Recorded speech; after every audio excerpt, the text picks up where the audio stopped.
Hey everyone!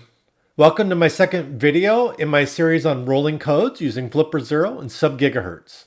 This video builds on the previous video, so please watch the previous one first.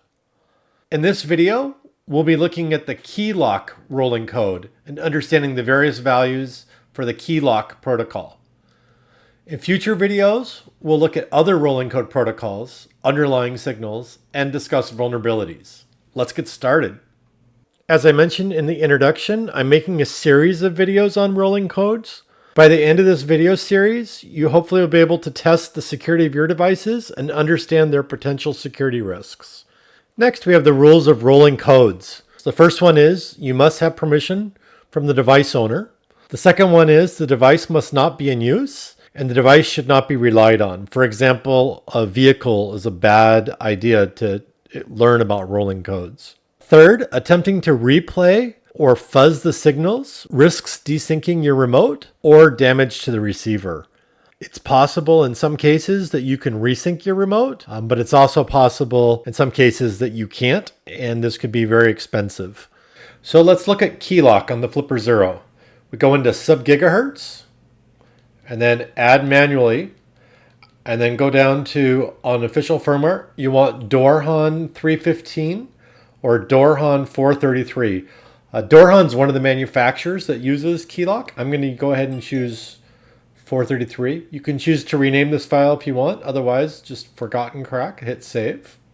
I'm going to go ahead and we'll take a look at that file. So let's go to SD card and sub-gigahertz. Download that into rolling codes.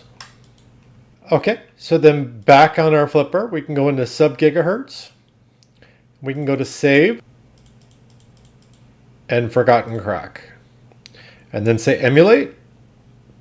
And you can see that the key is the same as the key in the sub file.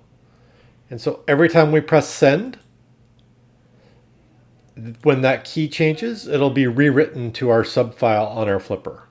Let me go ahead and switch over to my second Flipper. We'll go into sub-gigahertz. We'll go into read, and we're already on that frequency. On my first Flipper, I'll hit send, and I'll hit send again. And then we'll go back up and take a look at that first key. And you can see that the counter was at 13. And that next key, you can see our counter was at 14. So now let's take a look at the details. In KeeLoq, we have KeeLoq. Next, the packet that gets transmitted is the key, which is a 64-bit binary number. So we have 64-bit. And then we have the frequency and modulation, which in our case is 433.92 megahertz AM. Again, the key is the data that was transmitted, and it's displayed in hexadecimal. The first 32 bits, or 8 hex characters, are encrypted, and they change every time the code is sent. The key used to encrypt is a 64-bit number.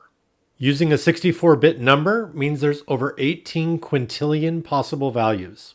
Some manufacturers encrypt and decrypt directly using their manufacturer key, while other manufacturers use the manufacturer key in the serial number to derive a secondary key, and yet others do operations such as XORing, swapping bits, or even using an additional seed that's transferred during the remote learning session.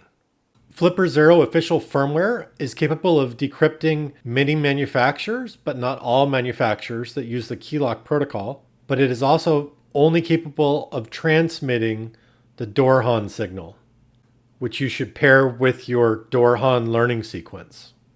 Again, the packet that gets transmitted is a 64-bit number, which is the key. The first 32 bits are encrypted, and the next 32 bits are unencrypted. We take that full value, and we reverse all 64 bits, and we get the YEK. The first half of the YEK is our fixed value, and the second half of the YEK is our rolling value. The Flipper Zero doesn't display the YEK, but it does display the fixed value and the hop value, and the combination of fix plus hop is the YEK. The button number, which is 2 in this case, is the first digit of our fix, and the serial number is the remaining digits from our fix. Again, that hop is just the reversed yek, taking the last 8 digits. And then we take that hop and we decrypt it with the various keys. And when we find a key that works, for example, if we're using the DoorHan manufacturer key, we would get a value of 22540004. So we take those first 4 hex values from our decrypted data, and we see that the 2 matches our button value. So that's a potential match. And then the next 2, we just ignore it. And then the 54, we look at the end of the serial number, and if it matches, then it's considered a match. Also, if the decrypted data was something like 2200, that would also be considered a match.